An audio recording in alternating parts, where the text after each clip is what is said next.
নমস্কাৰ আপোনালোক সকলোকে পুনৰবাৰ স্বাগতম নচমাই মছজিদ বন্ধুসকল পলকতে চামক আজি সন্ধিয়াৰ 7টা গুৰুত্বপূৰ্ণ খবৰ। প্ৰথমটো খবৰ, অৱশেষত গ্ৰেপ্তাৰ কৰা হ'ল ৰাজ্য জোকাৰি যোৱা ট্ৰেডিং স্কেমৰ অন্যতম মূল অভিযুক্ত সুমি বৰা আৰু তাৰ্কিক বৰাক। আজি পুৱাই ডিব্ৰুগড়ত গ্ৰেপ্তাৰ কৰা হয় তাৰ্কিক সহ সুমিক। সামাজিক মাধ্যম যোগে এই কথা জনালে অসম আৰক্ষীৰ ডিজিপি জিপি সিঙে। অৱশেষত গ্ৰেপ্তাৰ কৰা হ'ল সুমি বৰা আৰু তাৰ্কিক বৰাক।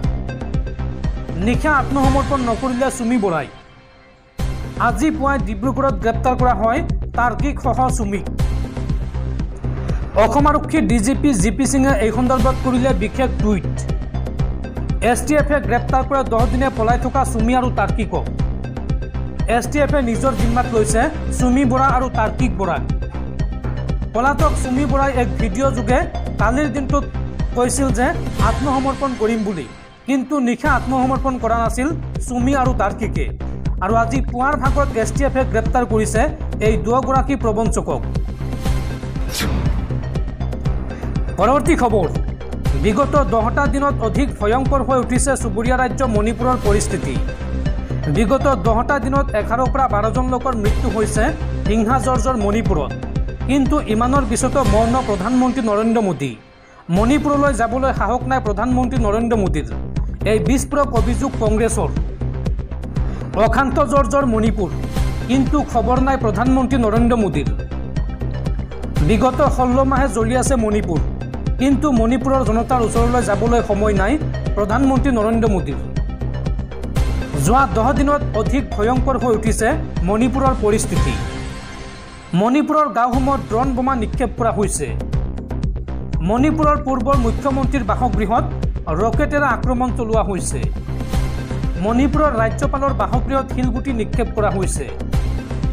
নিৰাপত্তাৰক্ষীৰ ওপৰত কৰা হৈছে ভয়ংকৰ আক্ৰমণ। মণিপুৰৰ কেইবাখনো জিলাত জাৰি কৰা হৈছে কাৰফিউ। মণিপুৰৰ কেইবাখনো জিলাত কৰ্তন কৰি দিয়া হৈছে ইণ্টাৰনেট সেৱা। মণিপুৰৰ ৰাজপথলৈ ওলাই আহিছে হাজাৰ হাজাৰ যুৱক।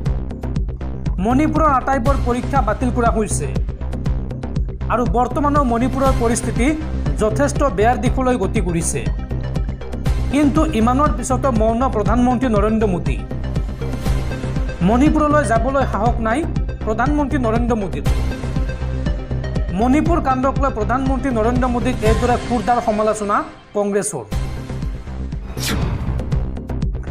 পৰৱৰ্তী খবৰ, সুমি তাৰ্কিকৰ পিছত এইবাৰ আৰক্ষীৰ জালত পৰিল কোটি কোটি টকা আত্মসাৎ কৰা এইগৰাকী মাইনাও ব্ৰহ্ম। BTRত লুণ্ঠন চলাই পলাই আছিল পাণ দোকানীৰ পৰা কোটিপতি হোৱা মুছলপুৰৰ এইগৰাকী মাইনাও ব্ৰহ্ম। সুমি তাৰ্কিকৰ পিছত এইবাৰ আন এগৰাকী প্ৰবঞ্চক আৰক্ষীৰ জালত। আৰক্ষীৰ জালত পৰিল কোটি কোটি টকা আত্মসাৎ কৰা এইগৰাকী মাইনাও ব্ৰহ্ম। বৰভূমিত লুণ্ঠন চলাই পলাই আছিল প্ৰবঞ্চক মাইনাও ব্ৰহ্ম। বিমান যোগে দিল্লীৰ পৰা গুৱাহাটীলৈ আহিছিল মাইনাও। আৰু নিশা বৰজাৰ বিমানবন্দৰতে আৰক্ষীয়ে আটক কৰে মাইনাও। বাক্সাৰ মুছলপুৰৰ মাইনাৱে লুণ্ঠন কৰিছিল কোটি কোটি টকা। পাণ দোকানীৰ পৰা কোটিপতি হৈছিল প্ৰবঞ্চক মাইনাও। মাইনাৰ স্কৰপিঅ' আৰু সহযোগী দীপাংকৰৰ ফৰ্চুনাৰ বাহন জব্দ কৰিছে আৰক্ষীয়ে। দীপাংকৰ ভট্টৰে মিলি 100 কোটি টকা লুণ্ঠনৰ অভিযোগ মাইনাৰ বিৰুদ্ধে। দৰ্শকসকল, আৰু বহুতো গুৰুত্বপূৰ্ণ খবৰ আছে।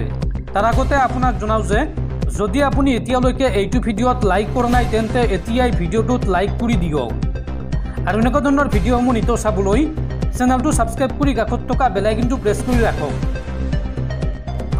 পৰৱৰ্তী খবৰ, সাৱধান ৰাজ্যবাসী, ৰাজ্যত পুনৰ বতৰ ল'ব কালৰূপ।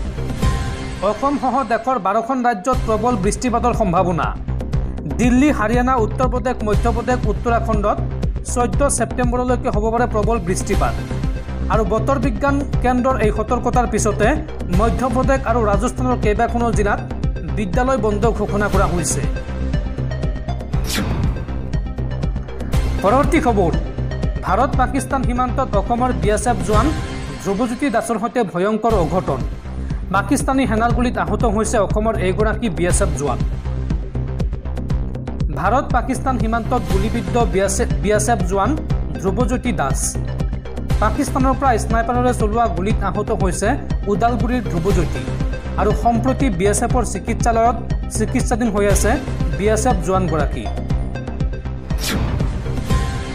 পৰৱৰ্তী খবৰ, অসমত নিবনুৱা সমস্যাৰ ভয়াৱহ ৰূপ। 15 ছেপ্টেম্বৰত ৰাজ্যত অনুষ্ঠিত হ'ব তৃতীয় বৰ্গৰ নিযুক্তি পৰীক্ষা আৰু এই পৰীক্ষা অনুষ্ঠিত হ'ব 3000 পদৰ বাবে আৰু 3000 পদৰ বিপৰীতে আবেদনকাৰী বা পৰীক্ষাৰ্থীৰ সংখ্যা হৈছে 11 লাখ। নিবনুৱা সমস্যাৰ ভয়ংকৰ ৰূপটো প্ৰকট কৰি অহা 15 ছেপ্টেম্বৰত অনুষ্ঠিত হ'ব উচ্চতৰ মাধ্যমিক পৰ্যায়ৰ তৃতীয় বৰ্গৰ নিযুক্তি পৰীক্ষা।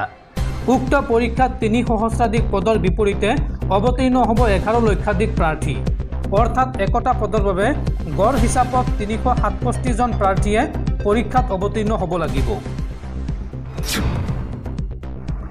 পৰৱৰ্তী খবৰ, ভয়ংকৰ কুটাঘাটৰ পৰা কথমপি ৰক্ষা পৰিল উজনি অসম। ডিব্ৰুগড়ত উদ্ধাৰ হৈছে দুটাকৈ বটল গ্ৰেনেড। বিশেষ সূত্ৰৰ পমখিদি আৰক্ষীয়ে চলাইছিল অভিযান আৰু আৰক্ষীৰ অভিযানকালত উদ্ধাৰ হৈছে এই দুটাকৈ বটল গ্ৰেনেড। সামাজিক মাধ্যমযোগে এই কথা জনালে অসম আৰক্ষীৰ ডিজিপি জিপি সিঙে। পৰৱৰ্তী খবৰ, গ্ৰেপ্তাৰ কৰা হ'ল ৰাজ্য জোকাৰি যোৱা ট্ৰেডিং স্কেমৰ অন্যতম মূল অভিযুক্ত সুমি বৰা আৰু তাৰ্কিক বৰাক। আৰু এই দুয়োগৰাকী প্ৰবঞ্চক সন্দৰ্ভত এইবাৰ মুখ খুলিছে ৰাজ্য চৰকাৰৰ কেবিনেট মন্ত্ৰী ৰঞ্জিত কুমাৰ দাসে। ৰঞ্জিত কুমাৰ দাসে মন্তব্য কৰি কয় যে সুমি আৰু তাৰ্কিকৰ ইলিগেলি বিনিয়োগ কৰা ধনেৰে অংগনবাড়ী কেন্দ্ৰ নহ'লে অভাৰব্ৰিজ বনাওক। সুমি আৰু তাৰ্কিকক লৈ এইবাৰ মুখ খুলিছে অসম চৰকাৰৰ আন এজন মন্ত্ৰীয়ে। আইনমন্ত্ৰী ৰঞ্জিত কুমাৰ দাসে সুমি সন্দৰ্ভত কৰিছে পৃথক মন্তব্য। ৰঞ্জিত কুমাৰ দাসে সুমি সন্দৰ্ভত কি কৈছে চাওঁ আহক।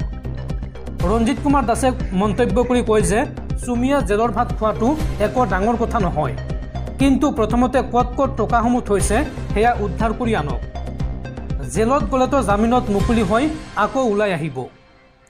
উদ্ধাৰ কৰা ধনসমূহ যিয়ে বিনিয়োগ কৰিছিল তেওঁলোকক ঘূৰাই দিয়ক। লিগেলি ইনভেষ্ট কৰা সকলকহে ধন উভতাই দিয়ক।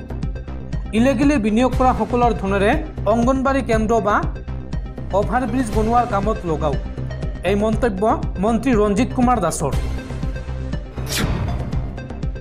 পৰৱৰ্তী খবৰ, সুমি আৰু তাৰ্কিকক আৰক্ষীয়ে গ্ৰেপ্তাৰ কৰাৰ পিছতে জেৰা চলাইছে আৰক্ষীয়ে আৰু আৰক্ষীৰ জেৰাত কেইবাটাও বিস্ফোৰক মন্তব্য কৰিছে সুমি বৰা আৰু তাৰ্কিক বৰাই।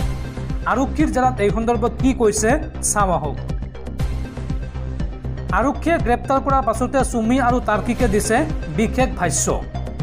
সকলো দুখ সংবাদ মাধ্যমৰ ওপৰত জাপি নিজকে নিৰ্দোষী সজোৱাৰ চেষ্টা চলাইছে তাৰ্কিকেও। নিজৰ ভাষ্যত তাৰ্কিকে কয় যে আমি আত্মসমৰ্পণৰ বাবে অধিবক্তাৰ সৈতে যোগাযোগ কৰিছিলোঁ, ডিজিপিৰ সৈতেও যোগাযোগ কৰিছিলোঁ। মিডিয়াত 2 এদিন চলি আমাৰ নিউজটো বন্ধ হৈ যাব বুলি ভাবিছিলোঁ। বিশালক গ্ৰেপ্তাৰ কৰাৰ পাছতে মোৰ বন্ধুসকলক ধৰা হৈছে। মোৰ বন্ধুকেইজন ট্ৰেডিঙৰ সৈতে কোনো প্ৰকাৰে জড়িত নহয়। পুৱাৰ পৰা নিশালৈকে আমাৰ ঘৰৰ আগত আৰক্ষীৰ বাহন ৰৈ থাকে। বিগত 10 দিন ধৰি মই মা দেউতাৰ সৈতে কোনো যোগাযোগ কৰিব পৰা নাই। ঘৰৰ অইনসকলে কষ্ট নাপাবলৈকে ঘৰৰ পৰা ওলাই গৈছিলোঁ। মোৰ ভাইটিও এইবোৰৰ সৈতে জড়িত নহয়, সি বেংগালুৰুত চাকৰি কৰে। হয়তো মোৰ এইবোৰ দেখি ভয় খাই আহি থাকোঁতে আৰক্ষীয়ে তাক ধৰিছে। এই মন্তব্য কৰে তাৰ্কিক বৰাই। তাৰ্কিকে লগতে কয় যে ফৰ্চুনাৰ বাহনো মই কাৰো পৰা উপহাৰ পোৱা নাই। ফৰ্চুনাৰৰ EMI মই আজিও বেংকক পৰিশোধ কৰি আছোঁ। মোৰ বেংক একাউণ্ট চালে সকলো তথ্য পাব আৰু বিশালৰ প্ৰতি মোৰ কোনো বেয়া ভাৱ নাই। বিশালৰ ঘৰৰ সৈতেও মোৰ সম্পৰ্ক ভাল। ডুবাইলৈ মই সুমি বিশালৰ সৈতে মোৰ ব্যক্তিগত কাম থকাৰ বাবে যোৱা নাছিলোঁ। ডিচেম্বৰ জানুৱাৰী মাহত বিবাহৰ বহু কাম থাকে আৰু বিয়াখন পতাক লৈ যি চৰ্চা হৈছিল সেয়া বিশালে আমাৰ বিয়াখন এনেকৈ পাতিব খুজিছিল। আৰু সুমিক মই 2017 চনৰ পৰাই চিনি পাওঁ। 8 বছৰ ৰিলেশ্যনত থাকি আমি বিবাহ পাকত আবদ্ধ হৈছোঁ। সুমিক মই কেতিয়াও সন্দেহ কৰিব নোৱাৰোঁ আৰু আমি এজনে আনজনক বহুত সন্মান কৰোঁ। আৰক্ষীৰ জেৰাত এই ভাষ্য বা এই মন্তব্য কৰিছে কৰিঅ'গ্ৰাফাৰ তথা অভিনেত্ৰী সুমি বৰাৰ স্বামী তাৰ্কিক বৰাই।